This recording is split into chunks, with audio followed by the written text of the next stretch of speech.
جیسے ہی میں اس کے پاس آنے لگا تو وہ گھبرا گئی، کہنے لگی مجھ سے دور رہو ورنہ تمہیں اندازہ نہیں ہے میں تمہارا کیا بگاڑ سکتی ہوں۔ میں نے کہا کہ ابھی تو میں تمہارا بہت کچھ کر سکتا ہوں۔ بہرحال اس سے پہلے کہ میں اس کے قریب آتا باہر کا دروازہ کھٹک گیا تھا۔ ویسے بھی دن کا وقت تھا، اسی لیے میں اسے کمرے میں ہی بند کر کے لاک کر کے باہر نکل گیا۔ میری والدہ باہر تھی، کہنے لگی اندر کون ہے؟ میں نے کہا کوئی نہیں۔ کہنے لگی پھر تم نے دروازہ کیوں لاک کیا ہے؟ میں نے کہا اماں آپ ہر بات میں مت بولا کریں۔ میں نے کہا نا اندر کوئی نہیں ہے۔ وہ کہنے لگی آج کل میں تمہاری شادی کی بات تمہارے چچا سے کرنے جا رہی ہوں اور تم اپنی حرکتوں سے باز نہیں آ رہے ہو۔ میں نے کہا میں نے کب انکار کیا ہے شادی سے؟ آپ شادی کی تیاری کریں۔ ہم جاگیرداروں کے شوق شادی سے پہلے بھی جاری رہتے ہیں اور بعد میں بھی۔ وہ کہنے لگی تمہیں پتہ ہے نا تمہارے چچا ان چیزوں کو پسند نہیں کرتے اور میں نے ابھی تک تمہارے ہر عیب پر پردہ ڈالے رکھا ہے لیکن مزید نہیں ڈال سکتی۔ میں نے کہا آپ کی مرضی ہے، آپ میرا پردہ ڈالیں یا نہ ڈالیں، پر میری زندگی گزارنے کا یہی طور طریقہ ہے۔ بہرحال جب تک میں واپس نہ آ جاؤں اس کمرے کا دروازہ نہیں کھلنا چاہیے۔ میں نے بڑے غضبناک لہجے سے کہا تھا اور دروازہ باہر سے لاک کر کے چابی اپنے ساتھ لے کر گیا تھا۔ صرف ایک چھوٹی سی کھڑکی تھی جہاں سے اس لڑکی کو کھانا دیا جا سکتا تھا۔ میں باہر چلا گیا، اپنے باقی کے کام نمٹانے لگا، لیکن گاؤں میں ایک شور سا مچ گیا تھا کہ کامے لوہار کی بیٹی راتوں رات غائب ہو گئی۔ بہرحال مشہور یہ ہوا کہ لڑکی شہر سے پڑھ کے آئی تھی، اسی لیے کسی لڑکے کے ساتھ اس کا چکر تھا اور وہ بھاگ گئی۔ اس بات کو مشہور کرنے والے بھی میرے ہی لوگ تھے۔ میں چاہتا تھا کہ یہ بات دب جائے۔ میں اس لڑکی کو صرف ایک رات کے لیے نہیں رکھنا چاہتا تھا، میں تو اسے اچھے طریقے سے مزہ چکھانا چاہتا تھا اور یہ بھی چاہتا تھا کہ کسی کو بھی کانوں کان خبر نہ ہو۔ بہرحال کاما لوہار بڑا پریشان تھا۔ میں نے مٹھائی میں ایک ایسا نشہ ڈلوایا تھا کہ یہی لگے کہ سب سو رہے ہیں۔ ایک دم نیند کا غلبہ ہوا۔ ویسے بھی گاؤں تھا، کس نے انویسٹیگیشن کرنی تھی؟ پولیس والے بھی میرے، ہاسپٹل والے بھی میرے، جہاں پر مٹھائی کی لیبارٹری میں لے جا کر تصدیق کی جاتی کہ کیا ہے اور کیا نہیں ہے، اور پھر غریب لوگوں کی باتوں کو کیسے دبایا جاتا ہے یہ ہم امیر جاگیردار اچھے طریقے سے جانتے ہیں۔ رات کو جب میں آیا تو وہ لڑکی غصے سے بھوکی بیٹھی ہوئی تھی۔ میں نے دروازہ بند کیا۔ میں نے کہا تمہارے ان چونچلوں کا کوئی فائدہ نہیں ہے، میرا جو جی چاہے گا میں تمہارے ساتھ کروں گا۔ کہنے لگی یہ مت سمجھنا کہ تم مجھے برباد کر دو گے تو میں تمہیں بخش دوں گی، میں تم سے ایک ایک عمل کا بدلہ لوں گی، یاد رکھنا۔ وہ بڑے غصے میں تھی، کسی بپھری ہوئی شیرنی کی طرح، اور قسم سے اس کو اس حال میں دیکھ کے مجھے اس پہ مزید پیار آنے لگا تھا۔ بہرحال میں نے کمرے کی لائٹ بجھا دی، اپنی ہر خواہش اس لڑکی سے پوری کرتا رہا اور وہ احتجاج بھی کرتی رہی، لیکن اس نے ایک بار یہ نہیں کہا کہ پلیز خدا کے لیے مجھے جانے دو، میں تمہارے سامنے ہاتھ جوڑتی ہوں، یہ نہیں کہا، حالانکہ یہ الفاظ سننے کے لیے میرے کان ترس رہے تھے۔ البتہ وہ لڑتی جھگڑتی ضرور رہی، اپنا آپ چھڑواتی رہی، جو کر سکتی تھی کر رہی تھی، پر میرے سامنے بے بس تھی۔ میں اپنا بدلہ پورا لے چکا تھا۔ صبح جب میری آنکھ کھلی وہ لڑکی صوفے پہ بیٹھی ہوئی تھی، بے دردی سے اپنے آنسو صاف کر رہی تھی۔ میں نے جب اسے آنسو بہاتے دیکھا تو میرے چہرے پر خباثت بھری مسکراہٹ پھیل گئی۔ اس کے کپڑے تک جگہ جگہ سے پھٹ چکے تھے، ظاہر ہے لڑ جھگڑ رہی تھی تو ایسا تو ہونا تھا۔ میں مسکراتا ہوا اٹھا، اس کے پاس ہی صوفے پہ بیٹھ گیا، لیکن وہ نفرت سے پیچھے ہٹی۔ میں نے کہا کیا ہوا؟ برا لگ رہا ہے؟ رونا آ رہا ہے؟ میں نے تمسخر اڑاتے ہوئے اسے کہا تھا، پھر میں ہنسنے لگا۔ کہنے لگی تم جیسے کمینے لوگوں کو بس یہی کام آتا ہے، تم لوگ سمجھتے ہو عورت کو برباد کر کے تم لوگوں نے جیت حاصل کر لی۔ میں نے کہا سچ تو یہی ہے، دیکھو مزید کیا کیا بگاڑ لیا تم نے میرا۔ تم دوسری لڑکیوں کی طرح رو پیٹ کر اپنی بربادی کا جشن نہیں منا رہی، میری منت سماجت نہیں کر رہی، اس کا مطلب یہ تھوڑی ہے کہ تم جیت گئی ہو، تم ہار گئی ہو۔ میں نے اس کی ہار اس پہ جتائی تھی۔ کہنے لگی ابھی میں نے جنگ شروع ہی کب کی ہے، تم نے پہلے ہی فیصلہ کر لیا۔ میں حیرت سے آنکھیں پھاڑے اسے دیکھ رہا تھا۔ میں نے کہا اچھا؟ میں نے اسے غور سے دیکھا. میں نے کہا تمہارے پاس بچہ ہی کیا ہے جس پہ اب تم اکڑ رہی ہو؟ میں نے تم سے تمہاری سب سے قیمتی چیز چھین لی ہے. ایک عورت کی پاک بازی اس کے لیے سب سے بڑی چیز ہوتی ہے. اس کے بنا تو وہ بے مول ہو جاتی ہے، کسی کے قابل نہیں رہتی. تمہارا شوہر اگر سمجھدار ہوا تو تمہیں شادی کی اگلی رات ہی چھوڑ دے گا. کہنے لگی تم اپنی فکر کرو، میری فکر مت کرو. میں نے کہا ٹھیک ہے، میں اپنی فکر کر لیتا ہوں. پھر میں اس کے قریب ہوا، اس کی آنکھوں میں آنکھیں ڈال کر اس کی بے بسی کو ڈھونڈنے کی کوشش کی. پھر میں نے کہا دیکھو ابھی تو میرا دل نہیں بھرا. جب تک میرا دل نہیں بھر جاتا تب تک تم میرے اس کمرے میں مہمان بن کے رہو گی، میرا دل بہلانے کا سامان بنو گی. پھر جیسے ہی میرا دل بھر جائے گا میں تمہیں چھوڑ دوں گا. اس نے کوئی جواب نہیں دیا. میں نے کہا اب میں جا رہا ہوں، میرا ملازم تمہیں کھانا دے دے گا. پیٹ بھر کے کھانا، ٹھیک ہے؟ اپنا ہی مال سمجھ کے کھانا. میں نے آنکھ ونک کر کے اسے کہا. اس نے نفرت سے رخ پھیرا تھا. 3 راتیں میں نے اس کے ساتھ گزاری تھیں. اس کے بعد میرا جی بھر چکا تھا، بدلہ پورا ہو چکا تھا. اس گھمنڈی لڑکی کا گھمنڈ میں نے توڑ دیا تھا، لیکن میں حیران تھا کہ اس کی اکڑ ابھی بھی باقی تھی. میرے سامنے روئی نہیں تھی، نہ منت سماجت کی تھی. 3 دن بعد میں نے اس سے کہا کہ چلو جاؤ، شاباش، اب تم جا سکتی ہو. اور اگر غلطی سے بھی میرا نام لیا تو یاد رکھنا اگلے ہی روز تمہیں اپنے مرے ہوئے ماں باپ کی میتیں نظر آئیں گی. وہ میری حویلی سے جا چکی تھی. اس کے بعد پتہ چلا کہ وہ گاؤں سے بھی جا چکی ہے، یہاں تک کہ کاما لوہار اور اس کی بیوی بھی. میں نے اس بات کو ہوا میں اڑایا، لیکن ابھی چند دن ہی گزرے تھے جب میرے پاس ایک عدالت سے نوٹس آیا. میرے خلاف FIR کٹوائی گئی تھی اور مجھ پر عصمت دری کا کیس کیا گیا تھا، اور یہ اسی لڑکی نے کیا تھا. یہ دیکھ کے تو میرا دماغ گھوم کے رہ گیا. مجھے ہر حال میں عدالت میں پیش ہونا تھا ورنہ میں مجرم ثابت ہو جاتا. میں نے پولیس والوں کو فون کیا. میں نے کہا تم لوگ اندھے ہو گئے تھے؟ اس لڑکی کو اور اس کے باپ کو یہاں سے کیوں جانے دیا؟ وہ کہنے لگا ہمیں کیا پتا، روز کئی مسافر یہاں سے شہر جاتے ہیں، شہر سے یہاں آتے ہیں.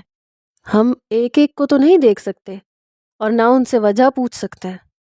وہ لوگ اپنے گھر سے کوئی سامان لے کر نہیں گئے کہ ہمیں یہ لگتا کہ وہ اپنا گھر شفٹ کر کے گئے ہیں. وہ تو شاید چند جوڑوں میں ہی گئے ہیں، اور اس طرح سے تو لوگ آتے جاتے رہتے ہیں. بہرحال میں بہت پریشان ہو چکا تھا. میری والدہ مجھے کوس رہی تھیں. میں نے تمہیں منع بھی کیا تھا کہ یہ گاؤں کی ان پڑھ لڑکی نہیں ہے، تم اپنے فعل سے باز آ جاؤ. دیکھ لیا تم نے، اب وہ لڑکی تمہیں کچہری میں کہیں کا نہیں چھوڑے گی. لیکن مجھے یقین تھا کہ میں بچ جاؤں گا، کیونکہ میں پیسہ جیب میں رکھتا تھا. میرا کون کیا بگاڑ سکتا تھا؟ یہاں پر ہر چیز بکاؤ ہوتی ہے. پہلی پیشی پر جب میں گیا تو وہ کالی چادر میں لپٹی ہوئی میرے سامنے کھڑی تھی، کٹہرے میں. میری آنکھوں میں آنکھیں ڈالے وکیل مجھ سے سوال کر رہا تھا. میرا وکیل مجھ سے پہلے ہی کہہ چکا تھا کہ 2 پیشیوں میں کیس ختم کروا دوں گا. اس لڑکی سے ایسے ایسے سوال کروں گا کہ شرم سے پانی پانی ہو جائے گی. بہرحال میں اپنی مونچھوں کو تاؤ دے رہا تھا. میرا وکیل کہنے لگا آپ کو پتہ بھی ہے آپ نے کیس کس پہ کیا ہے؟ وہ کہنے لگی جی ہاں، اچھے طریقے سے پتہ ہے. وہ کہنے لگا کہ آپ کیسے کہہ سکتی ہیں کہ آپ کے ساتھ جو کچھ ہوا ہے وہ میرے موکل نے کیا ہے؟ وہ کہنے لگی میں اپنی ٹیسٹ کی رپورٹ جج کے سامنے پیش کر چکی ہوں. اس کے علاوہ میں نے اپنے گلے میں پہنے ہوئے لاکٹ میں کیمرہ لگا رکھا تھا، وہ آن تھا، اور اس میں اس انسان نے کیا کچھ کہا ہے، میرے ساتھ کیا کچھ کیا ہے، سب کچھ ریکارڈ ہے. میں تو دکھائی نہیں دے رہی، لیکن یہ شخص صاف دکھائی دے رہا ہے. اس کی یہ بات سن کے میرے ہوش گم ہوئے. میں سوچ بھی نہیں سکتا تھا اس کمینی لڑکی نے اپنے گلے کی چین میں کیمرہ لگایا ہوگا. جب اس کیمرے کی ویڈیو دکھائی گئی تو میرا چہرہ سامنے نظر آ رہا تھا، اور میں نے جو کچھ اس سے کہا وہ بھی سنائی دے رہا تھا. بھری عدالت میں اس نے مجھ پہ جو الزام لگایا تھا وہ اسے ثابت کر چکی تھی، اور یہ دیکھ کر میں منع نہیں کر سکتا تھا. مجھے پولیس نے پکڑ لیا. یہ کہا گیا کہ اگلی پیشی تک مجھے جیل میں ہی رہنا پڑے گا. اگر میں ثبوت پیش کر دوں تو مجھے چھوڑ دیا جائے گا، یا پھر یہ لڑکی مجھے معاف کر دے تب مجھے چھوڑ دیا جائے گا، ورنہ سزا دی جائے گی۔ میں سوچ بھی نہیں سکتا تھا کہ اس لڑکی کا دماغ اتنا تیز ہوگا۔ میں سلاخوں کے پیچھے جا چکا تھا اور میرا بس نہیں چل رہا تھا اس لڑکی کو مار ڈالوں، اس کی جان لے لوں۔ میرا وکیل خود پسینے پوچھ رہا تھا۔ میں نے کہا تمہیں کس چیز کے پیسے دیے تھے؟ میں چلا کے بولا۔ وہ کہنے لگا دیکھیں آپ کے سامنے ہی ہے، آپ نے تو کہا تھا کہ یہ لڑکی ہے، لیکن یہ لڑکی صحافت پڑھی ہوئی ہے، اس کے تعلقات بھی بہت ہیں، اور پھر اس نے جو ثبوت پیش کیا ہے وہ آپ کے سامنے ہے۔ ہمارا تو سارا کیس ہی اس کے آگے فیل ہو چکا ہے۔ میں نے کہا تم نے پیسے کس چیز کے لیے تھے؟ کچھ بھی کرو، چاہے سچ کو جھوٹ کرو۔ وہ کہنے لگا دیکھیں کچھ نہیں ہو سکتا، جب تک وہ لڑکی آپ کو معاف نہیں کر دیتی آپ جیل سے باہر نہیں آ سکتے۔ میں وکیل پہ چلانے لگا۔ اگلے روز میری والدہ آئیں، مجھے برا بھلا کہنے لگی، ساتھ میں آنسو بہا رہی تھیں۔ کہنے لگیں تمہارے چچا نے رشتے سے انکار کر دیا ہے۔ میں نے کہا ایسے کیسے کر دیا ہے؟ میں مر تھوڑی گیا ہوں، آ جاؤں گا واپس۔ میری والدہ کہنے لگیں تمہارا ہی بچھایا ہوا جال ہے جس میں تم ہی پھنس چکے ہو۔ تمہارا چچا اب کبھی بھی اپنی بیٹی کا رشتہ تمہیں نہیں دے گا۔ میرا بس نہیں چل رہا تھا جیل کی سلاخیں توڑ کے بھاگ جاؤں۔ مجھے باقی مجرموں کی طرح کئی مجرموں کے ساتھ بند نہیں کیا گیا تھا، بلکہ میری جیل قدرے اچھی تھی، لیکن جیل تو جیل ہی ہوتی ہے۔ کھانا بھی مجھے باقی قیدیوں کی بنسبت اچھا ملتا تھا، لیکن پھر بھی میں پریشان تھا۔ اگلی پیشی پر میں نے کہا کہ مجھ سے غلطی ہو گئی، میں نے واقعی اس لڑکی کے ساتھ زیادتی کر دی ہے، لیکن میرے جیل میں جانے سے اس لڑکی کی عزت واپس نہیں آ سکتی، اس لیے میں اس سے نکاح کرنا چاہتا ہوں۔ میری بات سن کر حیرت مجھے اس وقت ہوئی جب اس لڑکی نے کوئی اعتراض نہیں کیا۔ کہنے لگی ٹھیک ہے، اگر یہ مجھ سے نکاح کرنے پر راضی ہے تو میں اپنا کیس واپس لے لوں گی، لیکن یہ عدالت میں یہ اطمینان دلائے کہ یہ مجھے نقصان نہیں پہنچائے گا، مجھ پر ہاتھ نہیں اٹھائے گا، میرے ساتھ کوئی ظلم و زیادتی نہیں کرے گا، اور حق مہر میرے مطابق لکھ کر دے گا۔ میں نے کہا مجھے منظور ہے۔ میرا نکاح اس لڑکی کے ساتھ جج اور وکلا کی موجودگی میں ہوا تھا۔ میرے لیے جان چھڑوانے کا اس کے علاوہ اور کوئی طریقہ نہیں بچا تھا۔ بہرحال وہ میرے ساتھ میری بیوی بن کر حویلی میں آ گئی، اور پورے گاؤں میں پہلے سے ہی اس بات کا ڈھنڈورا پیٹا جا چکا تھا۔ میرا غصے سے برا حال تھا۔ حویلی میں وہ یوں داخل ہوئی جیسے کوئی نواب زادی ہو یا حویلی اس کے باپ کی ہو۔ میں نے کہا تم نے جو کچھ کیا ہے اچھا نہیں کیا۔ کہنے لگی میں نے کیا کیا ہے؟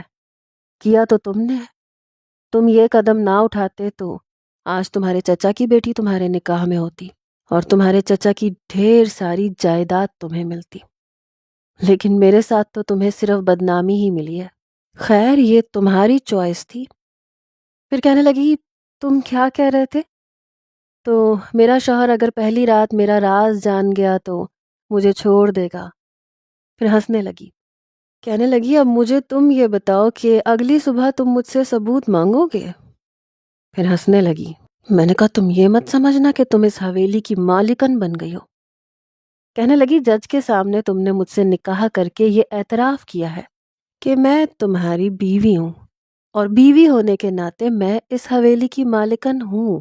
اب چونکہ تم اپنی ماں کے اکلوتے بیٹے ہو اور اس حویلی کے اکیلے وارث ہو، تو اس حساب سے مالکن تو میں ہوں نا۔ وہ مجھ سے یوں بات کر رہی تھی جیسے اسے کوئی پچھتاوا ہی نہیں تھا، کوئی دکھ نہیں تھا، کوئی تکلیف نہیں تھی۔ کہنے لگی کل کچھ رپورٹرز آئیں گے۔ میں نے کہا کیوں؟ کہنے لگی ظاہر ہے اب میں ملک سجاول کی بیوی ہوں، اس حویلی کے اکلوتے وارث کی بیوی، تو انٹرویو تو ہوگا نا۔ پھر جس طرح سے ہماری شادی ہوئی ہے ابھی تک تو سوشل میڈیا پر دھوم مچ گئی ہوگی۔ تمہارے اعتراف کی ویڈیو میں تم نے میرے ساتھ کیا کیا اور پھر اپنی جان بچانے کے لیے کیا کہا، سب کچھ بتانا ہے۔ پھر کہنے لگی ایکچولی تمہارے پاس جیل میں موبائل نہیں تھا نا، پولیس نے چھین لیا تھا، اس لیے تمہیں پتہ نہیں ہے۔ شاباش، اپنا موبائل لو، آن کر کے دیکھو، میں نے تمہیں کتنا مشہور کر دیا ہے۔ میں اس کی بات سن کے حیران ہوا تھا. مجھے نہیں پتا تھا وہ لڑکی میرے ساتھ یہ سب کرے گی. میں نے کہا جیسے تم نے مجھے بدنام کیا ہے نا، تم کیا سمجھتی ہو میں تم سے بدلہ نہیں لوں گا؟ کہنے لگی کچھ بھی کرنے سے پہلے یہ سوچ لینا کہ میں تمہارے ساتھ کیا کروں گی. بڑی مطمئن نظر آ رہی تھی. میں نے کہا بتاتا ہوں تمہیں، آج رات دیکھو تمہارے ساتھ کیا کرتا ہوں. کہنے لگی جو دل کرتا ہے کر لینا، اور دیکھو میرے چہرے پہ موجود زخم کے نشان زیادہ ہونے چاہیے، کیونکہ کل سب صحافیوں نے انٹرویو کے لیے آنا ہے، تو میں انہیں دکھا سکوں کہ تم نے نکاح کے بعد میرا کیا حال کیا ہے. یہ سن کر میری بولتی بند ہو چکی تھی. میں جی بھر کے زچ ہوا تھا، اپنے دانت کچکچا کے رہ گیا تھا. جی تو چاہ رہا تھا اسے چبا کے کھا جاؤں، لیکن وہ میری بدنامی کرنے پہ تلی ہوئی تھی. میں رات کو سویا تک نہیں تھا. اگلی صبح مقررہ وقت پر صحافی آ چکے تھے. جیسے ہی وہ کمرے سے باہر آئی انٹرویو دینے کے لیے، تو پاگل کی بچی نے اپنے سر پہ زخم کر لیا تھا. میں تو آنکھیں پھاڑے اسے دیکھنے لگا. وہ آئی، آ کے آنسو پونچھتی ہوئی میرے برابر میں ذرا سا فاصلہ رکھ کے بیٹھ گئی. میں تو اس کی شکل دیکھتا رہ گیا. صحافی کہنے لگے یہ آپ کے ماتھے کو کیا ہوا ہے؟ کہنے لگی کچھ نہیں، بس ذرا سی چوٹ لگی تھی، پاؤں پھسل گیا تھا. ملک صاحب نے تو مجھے کچھ بھی نہیں کہا ہے نا ملک صاحب؟ میں اس کا ڈرامہ دیکھ کے حیران تھا. وہ یوں ریئیکٹ کر رہی تھی جیسے میں نے اس کا سر پھاڑا ہو. پتہ نہیں کیوں، لیکن نہ جانے کیوں میرے پسینے چھوٹنے لگے. صحافی کہنے لگے کہ کہیں آپ نے تو یہ زخم نہیں دیا؟ میں نے کہا نہیں نہیں نہیں، میں اس کا بہت خیال رکھتا ہوں. کہنے لگی نہیں نہیں ملک صاحب میرا بہت بہت خیال رکھتے ہیں. میں نے کہا نا چوٹ لگ گئی تھی. میرا ہاتھ پکڑ کے اس نے جان بوجھ کے لگاوٹ دکھائی اور آنکھوں میں خوف پتہ نہیں کیسے پیدا کر لیا. میں آج تک کبھی کسی لڑکی سے اتنا نہیں ڈرا تھا جتنا اس سے گھبرا رہا تھا. وہ کہنے لگے میم آپ کے ساتھ جو زیادتی ہوئی ہے کیا آپ اس کو بھلا سکتی ہیں اور ملک سجاول کے ساتھ ایک خوشحال زندگی گزار سکتی ہیں؟ کہنے لگی انہوں نے جو کچھ میرے ساتھ کیا تھا وہ میرے لیے ناقابل برداشت واقعہ تھا، لیکن اب جب انہوں نے سب کے سامنے مجھے عزت دی ہے تو ان کا رویہ تو آپ دیکھ ہی چکے ہیں. یہ کہتے ہوئے اس نے جان بوجھ کے اپنے سر پہ چوٹ والی جگہ پہ ہاتھ رکھا پھر نیچے کر لیا. کہنے لگی بہت اچھا رویہ ہے ان کا. صحافی اس کے ماتھے کی تصویر لینے لگے. میں نے کہا یہ کیا کر رہے ہو، یہاں کی تصویر کیوں لے رہے ہو؟ کہنے لگا یہ ہمیں دکھانا پڑے گا کہ آپ میم کا خیال کیسے رکھ رہے ہیں. میں نے کہا اس نے کہا تو ہے کہ چوٹ لگی ہے. الوینا کہنے لگی ہاں ہاں جی چوٹ ہی لگی ہے. دیکھیں آپ چھوٹی چھوٹی باتوں کو تو سب کے سامنے مت لائیں نا.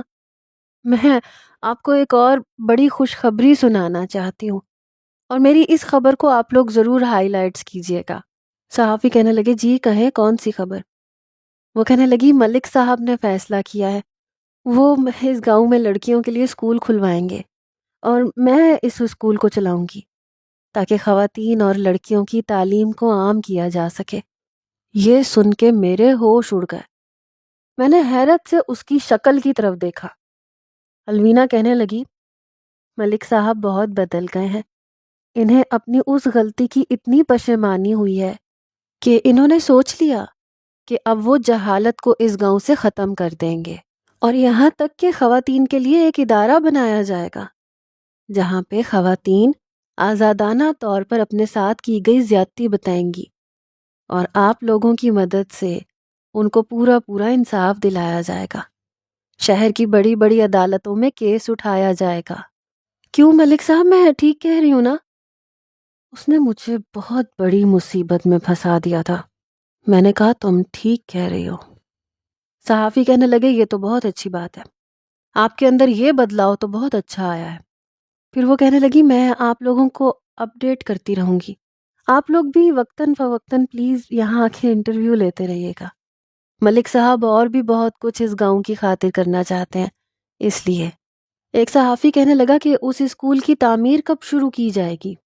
کہنے لگی کل سنگ بنیاد میرے ہاتھوں سے رکھوائی جائے گی، تو کل سے کام شروع، اور یہ کام بہت تیزی سے ہوگا.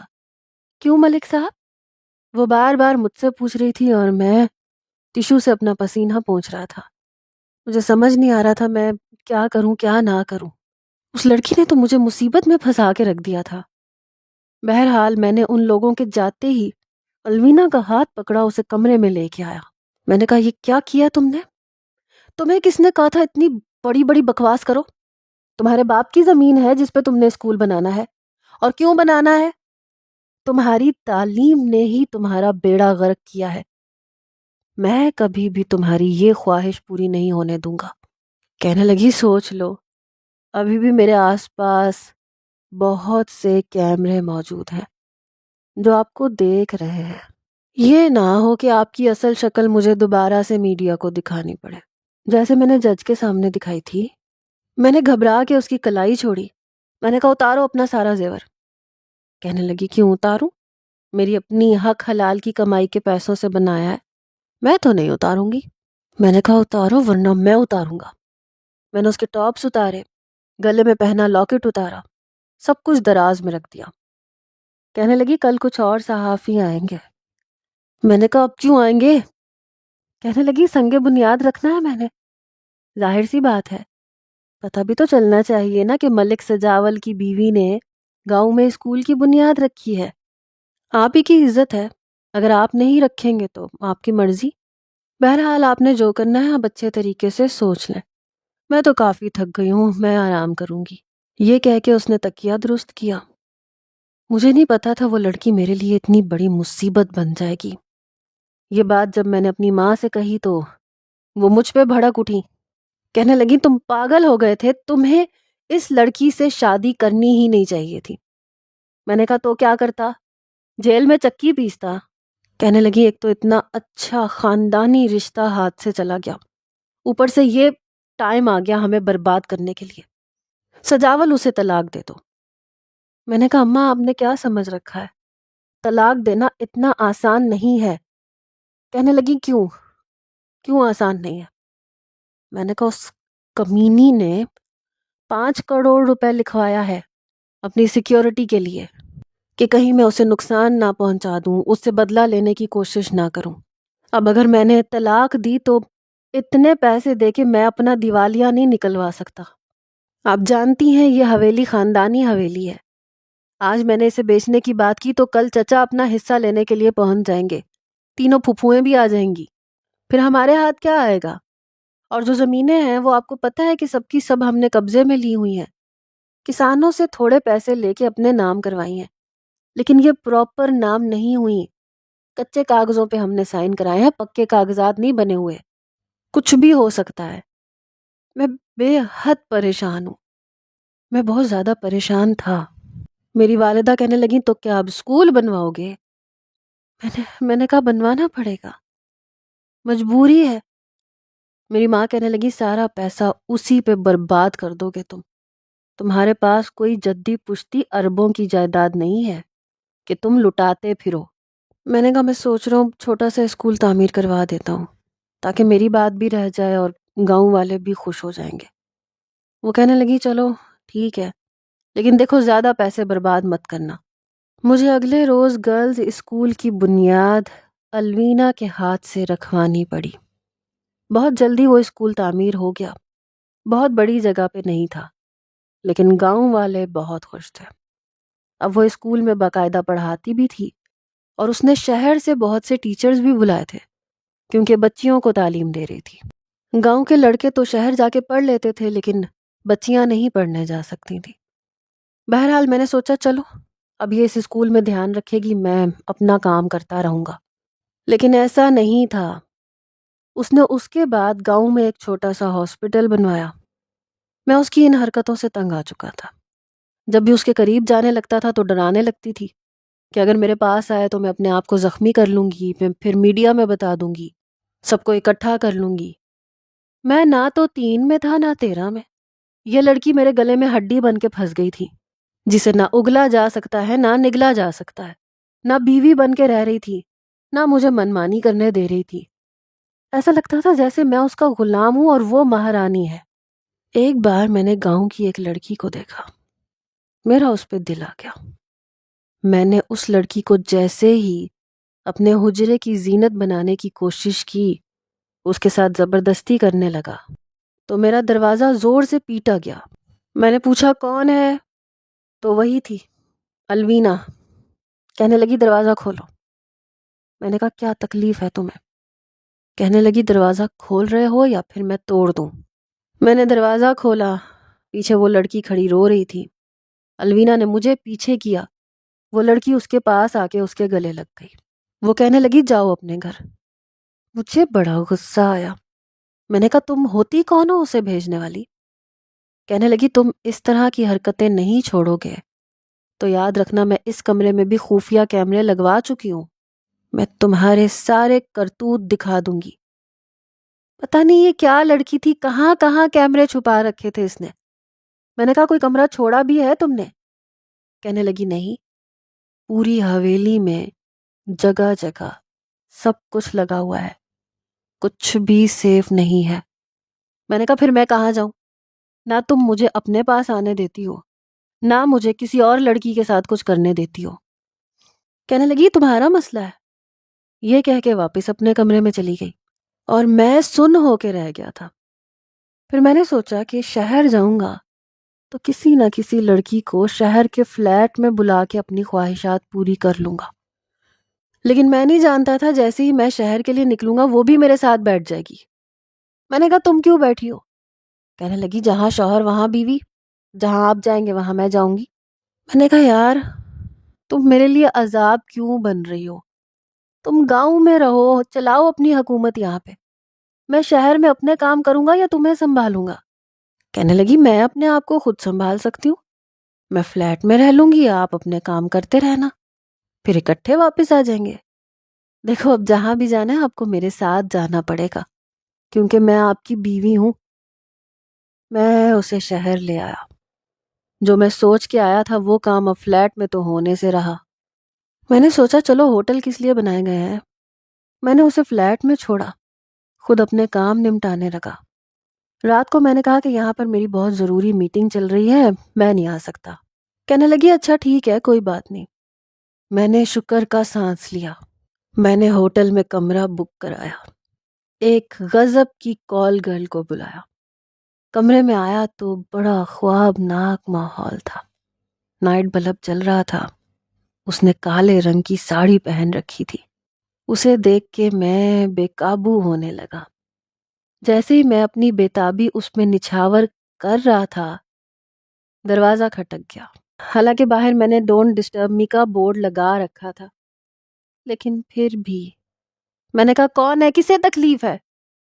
تو وہ اسی ہوٹل کا ویٹر تھا۔ کہنے لگا سر کچھ صحافی آئے ہیں اور آپ کی بیوی آئی ہے۔ میں نے کہا کیا کیا مصیبت ہے؟ وہ لڑکی تو گھبرا گئی، کہنے لگی صحافی کیوں؟ صحافی لو آپ کے ساتھ ساتھ تو میں بھی بدنام ہو جاؤں گی۔ میں نے کہا تو پہلے کون سا تم نامور ہو، ہٹو پیچھے، ایسا کرو واش روم میں جا کے چھپ جاؤ۔ وہ واش روم میں جا کے چھپ گئی۔ میں نے باہر سے دروازہ لاک کیا، میں نے دروازہ کھولا تو الوینا 2-3 صحافیوں کو لے کے پہنچ گئی۔ کہنے لگی کہاں ہے وہ چڑیل جو میرا گھر برباد کرنے جا رہی ہے؟ میں ایسا نہیں ہونے دوں گی۔ پتہ نہیں کیسے اس کے آنسو باہر آ جاتے تھے، یوں رو رہی تھی جیسے میں نے کوئی ظلم کر دیا۔ میں نے کہا کس کی بات کر رہی ہوں، یہاں کوئی نہیں ہے۔ کہنے لگی آج میں اسے نہیں چھوڑوں گی۔ میں حیران کہ اسے میرے پل پل کی رپورٹ دیتا کون ہے۔ پھر اس نے واش روم کا دروازہ کھولا تو لڑکی سامنے کھڑی تھی، صحافی تصویریں کھینچنے لگے۔ میں نے الوینا کا ہاتھ پکڑا، معافی مانگنے لگا۔ میں نے کہا خدا کے لیے ان کا منہ بند کرا دو۔ صحافی کہنے لگے ہمارا منہ تو جی بس نوٹوں سے ہی بند ہو سکتا ہے۔ میں نے جیب سے بٹوا نکال کے ان کے منہ بند کروائے۔ وہ لڑکی بھی جا چکی تھی۔ الوینا کہنے لگی کیا سمجھتے ہیں آپ، جو مرضی کر لیں گے مجھے پتا نہیں چلے گا؟ میں نے کہا یار اب کہاں کیمرہ چھپا رکھا ہے تم نے؟ کہنے لگی آپ کی شرٹ کے بٹن میں، آپ جہاں بھی جاتے ہیں مجھے پتا چل جاتا ہے۔ میں نے اپنی شرٹ کے بٹن دیکھنے شروع کیے۔ میں نے کہا کچھ چھوڑا ہے تم نے؟ کہنے لگی نہیں کچھ نہیں چھوڑا۔ میں نے کہا آخر یہ سب کیوں کر رہی ہو تم؟ کہنے لگی اپنے آپ کو بدل لو، میں یہ سب کرنا چھوڑ دوں گی۔ میں اس کے سامنے ہار چکا تھا۔ میں نے عورتوں سے تعلقات بھی چھوڑ دیے تھے، باقی برائیاں بھی، یہاں تک کہ شراب بھی۔ اور اس کے بعد جب میں برائی چھوڑ چکا تھا اور ان سب لڑکیوں سے معافی مانگ چکا تھا جن کی کبھی میں نے زندگی برباد کی تھی، تب جا کر الوینا میرے پاس آئی، میرے دونوں ہاتھ پکڑے، کہنے لگی اب آپ میرے قابل ہوئے۔ میں نے کہا اگر تم کمرے سے کیمرے ہٹا چکی ہو تو کیا میں تم سے تھوڑا سا پیار کر سکتا ہوں؟ ترس گیا تھا میں، یہ کہہ کے میں نے اسے اپنے قریب کیا۔ کہنے لگی اب میں اتنی پاگل تو نہیں ہوں کہ اپنے کمرے میں کیمرہ لگاؤں گی، میرے کمرے میں کوئی کیمرہ نہیں لگا ہوا۔ میں نے کہا تو پھر تمہارے کسی کپڑوں کے اندر ضرور لگا ہوا ہوگا۔ کہنے لگی نہیں، میرے کپڑوں میں بھی نہیں لگا ہوا۔ میں نے کہا پھر میری کسی شرٹ میں لگا ہوا ہوگا۔ کہنے لگی نہیں، کہیں نہیں لگا ہوا۔ میں نے کہا پھر حویلی کے باقی کمروں میں؟ کہنے لگی نہیں، کہیں کوئی کیمرہ نہیں ہے۔ میں نے کہا اس کا مطلب تم جھوٹ بول رہی تھی؟ کہنے لگی 100%۔ میں نے کہا لیکن کیوں؟ کہنے لگی بولنا پڑتا ہے۔ میں نے کہا پھر ہوٹل کا تمہیں کیسے پتا چلا؟ کہنے لگی وہ تو میں نے ڈرائیور سے پوچھا تھا، اس نے مجھے سب کچھ بتا دیا، بس 1000 کا نوٹ دیا تھا اس کو۔ میں سوچ بھی نہیں سکتا تھا کہ میری بیوی اتنی تیز ہو سکتی ہے۔ بہرحال دعویٰ تو میں کر چکا تھا، لیکن ابھی بھی مجھے سوچ کے افسوس بھی ہوتا تھا کہ میں کن غلیظ کاموں میں مبتلا تھا۔ لیکن اب مجھے صرف الوینا سے محبت ہے، اور اس کو بھی مجھ سے۔